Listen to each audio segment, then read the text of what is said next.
சென்னை தியாகராய நகர் ராஜா தெருவில் அமைந்துள்ள 80 ஆண்டுகள் பழமை வாய்ந்த ஸ்ரீ அகஸ்தியர் கோவிலின் குடமுழுக்கு விழா வெகு விமரிசையாக நடைபெற்றது. தியாகராய நகரில் அமைந்துள்ள ஸ்ரீ அகஸ்தியர் கோவிலில் ஸ்ரீ பிரதிஷ்டா வைபவ நிகழ்வு கடந்த 27ஆம் தேதி தொடங்கியது.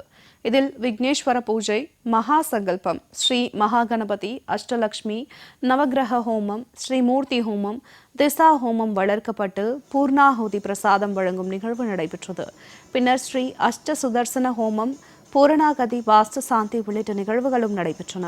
தொடர்ந்து 2ஆம் கால யாக பூஜையும், மாலையில் ஸ்ரீ லட்சுமி நாராயண சுவாமி ராஜகோபுர விமான திருமஞ்சனமும், 3ஆம் கால யாக பூஜையும் நடைபெற்றது. சைவ மற்றும் வைணவ ஆகம முறைப்படி தலா 9 கலசங்கள் கொண்டு நிறுத்தப்பட்ட இந்த கும்பாபிஷேகத்தில் திரளான பக்தர்கள் கலந்து கொண்டு சுவாமி தரிசனம் செய்தனர்.